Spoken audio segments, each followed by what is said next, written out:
하나님, 오늘도 두렵고 떨리는 마음으로 하나님 말씀 앞에 섭니다. 또 그 말씀 붙들고 간절히 기도하기 원합니다. 다시는 돌아오지 않을 오늘 온 마음과 정성 다하여서 하나님만 높여드리는 거룩하고 복된 부르짖음의 시간이 되게 하여 주옵소서. 끝까지 함께 해주실 줄로 믿사옵고 예수님의 이름으로 간절히 기도드립니다. 아멘. 하나님 말씀 마태복음 11장 12절로 17절까지 함께 보겠습니다. 우리 다 찾으셨으면 제가 처음부터 마지막까지 제가 봉독하겠습니다. 세례 요한의 때부터 지금까지 천국은 침노를 당하나니 침노하는 자는 빼앗느니라. 모든 선지자와 율법이 예언한 것은 요한까지니 만일 너희가 즐겨 받을진대 오리라 한 엘리야가 곧 이 사람이니라. 귀 있는 자는 들을지어다.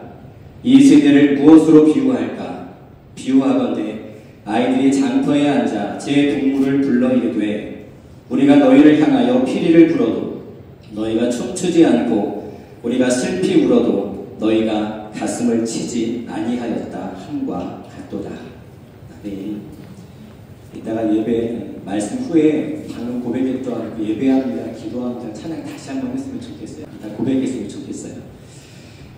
11장 가운데 일부만 읽었지만 11장 전체 내용을 요약하면 다음과 같습니다. 세례 요한은 선지자입니다. 그는 복음을 전하기 위해 그리스도보다 먼저 등장해서 하나님 나라를 실제로 전파한 사람입니다. 요한이 천국 복음을 전했고 그리스도 역시 이런 사역을 하셨습니다. 그러나 대다수는 복음에 관심도 없었고 반응도 없었습니다.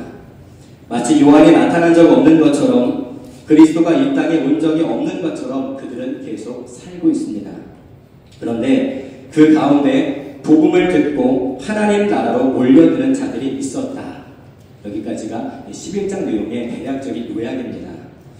12절에 보면 침노라는 단어가 나와요. 침노. 이 말은 헬라어 비아조라는 말에서 파생된 말인데 해석하면 이런 뜻입니다. 무력을 사용해서 돌파하거나 힘으로 강력하게 밀어붙이는 어떤 행위라는 뜻이 침노라는 뜻입니다. 천국은 침노를 당하나니 침노하는 자는 빼앗는다. 여러분 상식적으로 생각해 보세요. 내가 노력하고 내가 수고해서 천국을 뚫고 들어갈 수가 있을까요? 이 말씀만 보면 천국은 침노를 당한다고 말씀하고 있어요. 천국이 나약한 나라처럼 보입니다.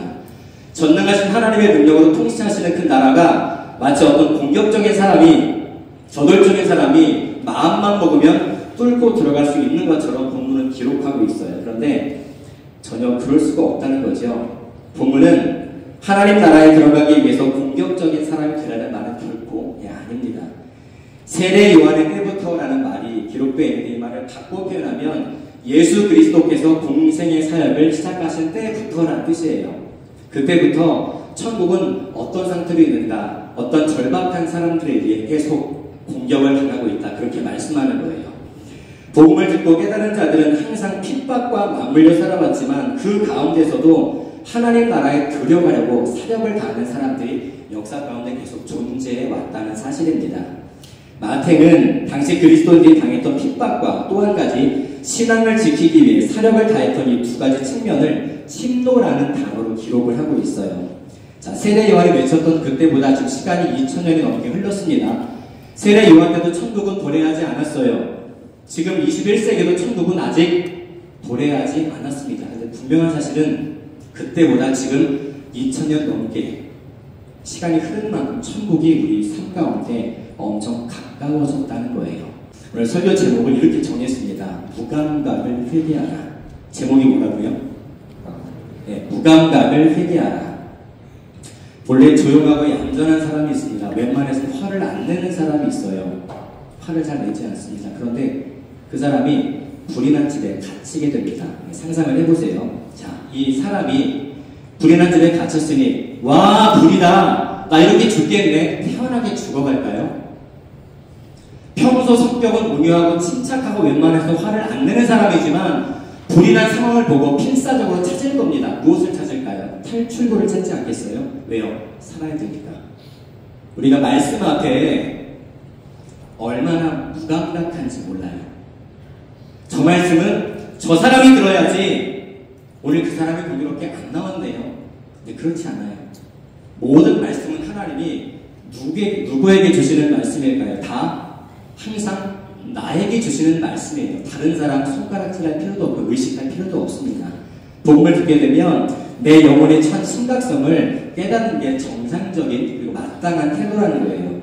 오늘 교회 안에 소위 그리스도인들이라 불리는 사람들이 많이 있습니다. 그런데 살면서 겪는 온갖 문제들을 보면서도 대수롭지 않게 여겨요. 어떤 상황에서는 하나님의 영광을 드러내시기 위해서 허락하신 징계일 수도 있지만 대부분의 상황은 나의 해결되지 못한 어떤 죄 때문에 하나님께서 깨닫게 하시기 위해서 우리에게 회개할 기회를 여러 형태로 주시는 경우가 참 많습니다. 그런데 설교를 통한 하나님의 숱한 경고에도 우리는 대부분 귀를 닫을 때가 많아요. 어떨 때는 듣기 좋은 말만 골라서 듣습니다. 인간적인 교훈이나 그럴듯한 예화가 오히려 설득력을 가질 때도 있습니다. 세례 요한은 계속 말씀하는 거예요. 다가올 진노에서 피하십시오. 도끼가 나무 뿌리에 놓여 있습니다. 지금 내 얘기하는 거예요. 내 얘기. 다른 사람 얘기하는 게 아니라 지금 내 얘기를 하고 있는 거예요. 우리 요한을 만난 적 없습니다. 예수님을 본 적도 없지만 그때 요한도 예수님도 똑같이 말씀하셨어요. 회개하라. 천국이 가까이 왔다. 여기에 반응하는 사람도 있지만 대부분은 그 말씀을 무관심하게 무반응으로 일관했습니다. 뉴스를 보면 여러분 무슨 일이 많나요? 울을 일이 혹은 슬픈 일이 많나요? 후자가 많을 것 같아요. 근데 우리가 뉴스를 볼 때 항상 탓하기를 좋아합니다. 잘못 뽑아서 그래. 정부 탓이야. 사회 탓이야. 경제 탓이야. 저 사람 탓이야. 이 사람 탓이야. 항상 다른 사람 탓하기를 좋아합니다. 그런데 하나님께서 모든 시대, 모든 역사를 교회를 통해 이루셨음을 볼 때 오늘날 교회들이 교회들은 건물을 말하는데 우리 각자 교회라는 거예요. 많은 교회들이 말씀을 들을 때 듣기만 합니다. 우리 귀가 다 있기 때문에 생물학적 귀로 말씀을 듣기만 해요. 그런데 무감각해요. 아무런 반응이 없어요. 왜 이 세상이 계속 어두워지고 마치 중세시대처럼 점점 타락해 갈까요? 다른 누군가의 탓이 아니라 하나님 말씀 앞에 나에게 절박한 회개가 없기 때문입니다. 우리는 꼭 죄를 지어서만 회개를 해요. 어떤 분들은 심각하게도 죄가 죄인지도 모르고 막 사는 분도 있습니다. 이곳에 안 계신 줄로 믿어요. 그런데 우리는 말씀을 매 주일마다, 수요일마다, 심지어 새벽마다 횟수로 따지면 예배를 몇 번 드리셨나요? 지금까지. 그 숱한 횟수 동안에 과연 내가 하나님의 말씀 앞에 얼마나 절박한 회개로 반응을 했는가? 그리 많지 않습니다. 우리가 외우는 사도신경에 보면 우리는 번역된 버전을 보지만 공인된 원문에 보면 장사된 지 사흘 만에 이 사이에 지옥에 내려가신 지가 포함이 되어 있습니다. 주님께 대한 고백 가운데 들어있는 고백이거든요. 주님이 지옥에 내려가셨대요. 이게 무슨 말일까요? 여러분 가운데 장래 희망이 지옥 가는 분들은 없을 거예요. 다 천국 가고 싶어 하실 거예요. 그런데 주님은 장사되셔서 지옥에 내려가셨다라고 분명히 사도신경에 고백하고 있습니다. 이게 무슨 말일까요? 자, 천국에는 우리의 몸도 가지만 영혼도 갑니다. 그렇죠? 반대로 지옥에도 똑같이 우리의 몸도 떨어지지만 영혼도 동시에 떨어집니다. 천국에서 누린 희락과 기쁨은 몸으로도 느끼지만 우리의 영혼으로도 완벽하게 느끼는 상상할 수 없는 희락과 기쁨이에요. 반대로 지옥에서 느끼는 고통은 우리의 몸으로만 잠깐 느끼는 고통이 아니라 영혼으로도 느끼는 영원한 고통입니다. 우리 주님이 하나님의 영원하신 심판을 이 땅의 피조물 가운데 받아낼 피조물이 하나도 없었기 때문에 이 땅에 사람으로 오셔서 몸과 영혼으로 지옥에서 영원히 받을 심판을 몸소 감내하신 거예요. 다 담당하신 거예요. 그래서 사도신경은 고백을 하죠. 장사되셔서 지옥에 내려가신지라고 고백을 합니다. 내가 받아야 할 고통이라는 거죠. 본문의 16절, 17절입니다. 이 세대를 무엇으로 비유할까?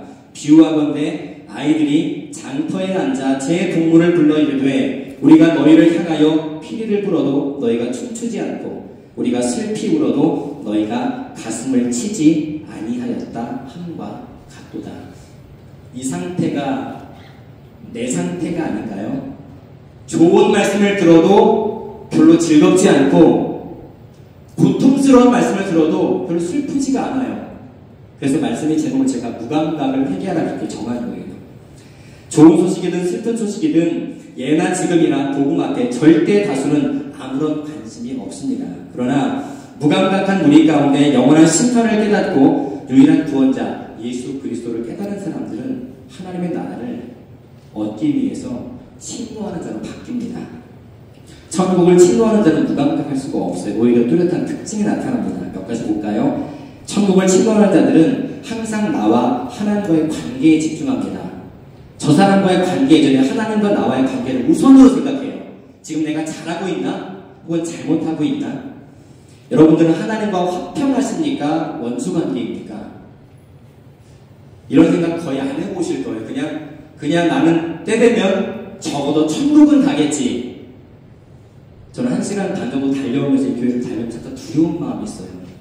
어떤 두려움일까요? 설교 틀리면 어떡하지? 그런 두려움이 아닙니다. 내가 지금 하나님 앞에 바로 서 있냐? 항상 그런 두려움으로 살아요. 밥맛도 없습니다. 그런 생각에 빠지면 밥맛도 없어요. 의욕도 없습니다. 하나님 왜 나한테 이런 무감각함에 빠지는 그런 시련을 주세요? 하나님 열심히 믿고 싶은데 항상 묵묵부답이다가 한순간에 깨닫게 하십니다. 너는 내 앞에서 절박한 회개하는 모습으로 살아간 적이 있느냐라고 항상 마음을 주세요. 별로 없는 것 같아요. 제가 저를 봐도. 말씀 앞에 어떻게 반응하는 것이 진짜 참 그리스도인냐? 좋은 교훈, 오늘 목사님 좋은 말씀해 주셨지가 아닙니다. 담임 목사님 통해서 매주 집밥 같은 말씀을 먹잖아요, 여러분들. 수요일마다, 새벽마다. 그 말씀을 흘려들으면 안 돼요. 시리즈로 전하니까, 강의 설교니까, 지루하네, 그게 아닙니다. 그 시간은 다시는 돌아오지 않는 시간입니다. 계속 우리 과거로 시간을 흘려보내고 있어요. 어떻게 말씀을 받아야 될까요? 그 말씀이 본문은 달라지만 항상 절박한 회개로 받아야 됩니다. 저 말씀은 지금 나에게 주시는 말씀이네. 내가 어떻게 해야 되지? 어떻게 하라고 질문 던지면 답이 다 나옵니다. 천국을 침노하는 자들은 하나님 나라에 들어가기 위해 항상 사력을 다합니다. 여러분 야곱 기억하시죠? 야곱 강가에서 천하장사 씨름대회 한 게 아니라 축복하시지 않으면 나 당신을 못 놓습니다. 뼈가 위골될 정도로 기도한 거예요. 우리의 회개가 이 정도가 되어야 되지 않을까요? 주일학교 때부터 지금까지 수천 편의 말씀을 들어왔는데 다 아는 말씀인데 삶이 별로 달라지지 않고 얼굴에 주름살만 들어가고 있다면 하나님 앞에 창피한 일일 것 같아요. 여러분 지금 주눅들지 않으셔도 돼요. 우리 모두가, 저 포함해서 모두가 다 들어야 될 말씀입니다.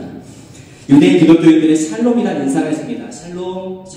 이 인사를 마치 우리나라에 식사하셨습니까? 이라는 흔한 인사로 치부하는 경향이 많이 있는 것 같은데 그런 수준의 인사가 아니라는 거죠.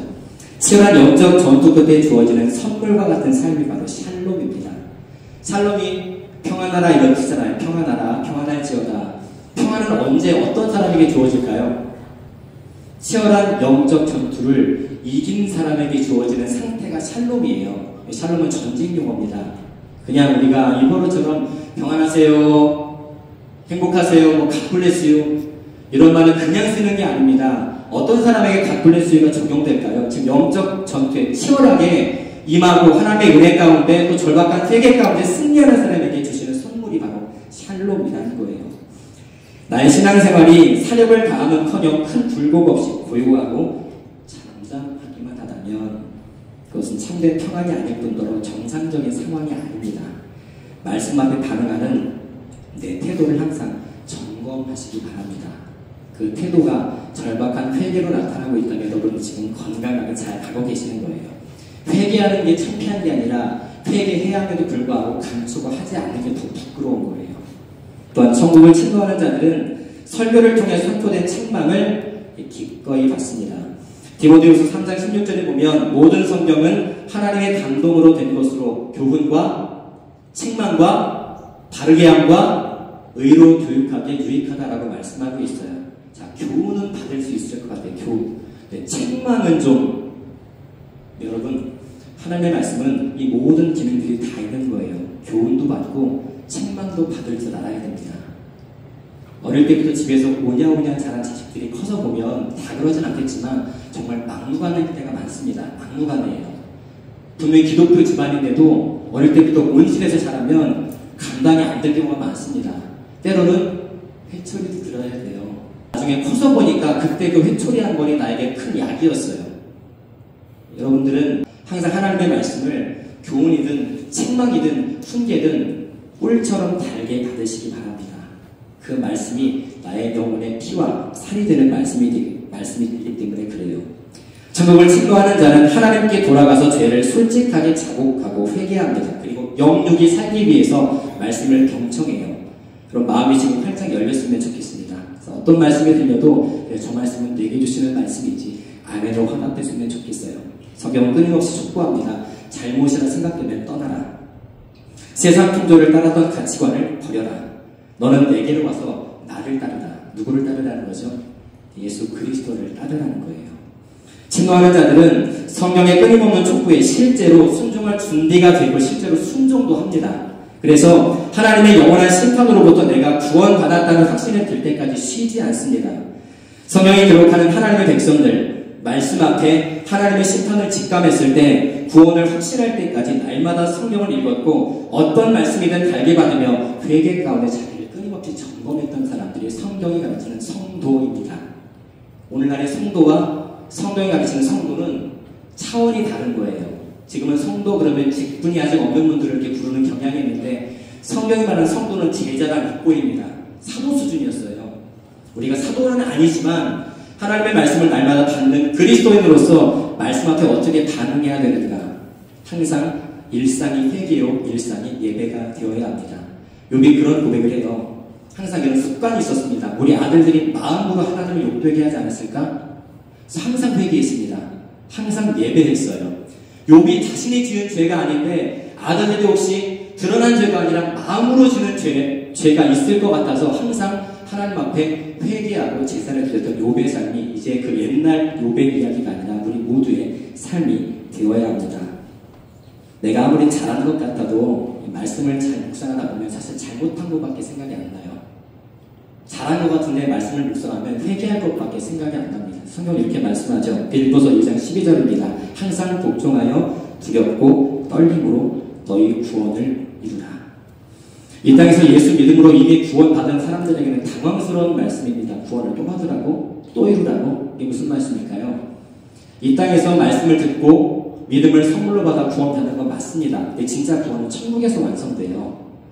그 나라에 우리가 정말 확실하게 입성하는 그날까지 긴장을 늦출 수 없다는 거예요. 마치 지갑 없는 한켠에 천국의 티켓을 한 장 가지고 있는 것처럼 살지 말자는 거죠. 항상 두렵고 떨림으로 마치 오늘 밤에 주님께서 오실 것처럼 살아라는 말씀이 두렵고 떨리는 마음으로 너희 구원을 이미 구원받은 걸 알겠는데 구원을 계속 지키래요. 이루어가래요. 내가 지킬 수가 없습니다. 성령께서 지켜주셔야 돼요. 코람데오가 올해 주제죠. 너무나 중요하고도 너무나 지키기 힘든 그런 주제인 것 같아요. 이 코람데오를 내 안에서 이해하려면 답이 영원히 나오지 않습니다. 항상 모든 문제의 시작은 나와 하나님과의 관계에서 출발을 해요. 이 의식이 중요해요. 어떤 말씀을 듣든지 간에 지금 내가 하나님과 어떤 관계인가 그걸 풀어서 말하면 절박한 회개가 되는 거예요. 21세기를 사는 우리는 신앙생활에 있어서 더 이상 외부적 핍박이 없습니다. 너 교회 나가지 마. 왜 그렇게 기도해? 11조까지 해야 돼? 이런 핍박은 없을 거예요. 어떤 게 핍박일까요? 내 나태함이 핍박입니다. 절박하지 않은 나의 무감각함이 나를 스스로 비참하게 만드는 거예요. 우리 말씀 앞에 스스로 쳐서 복종시켜야 합니다. 내가 지금 어떻게 말씀 앞에 반응하고 있는가 정말 간절히 바라기는 절박한 회개로 반응하시기 바랍니다. 그럼 그 절박한 회개가 여러분에게 빛으로 인도하는 그런 유일한 길이 될 거예요. 두 가지만 권면드릴게요. 첫 번째, 말씀 앞에 나의 무감각한 태도를 늘 회개하시기 바랍니다. 두 번째로, 복음 앞에 항상 회개로 반응하시기 바랍니다. 두 가지가 비슷한 것 같지만 무감각함이 먼저 해결이 돼야 돼요.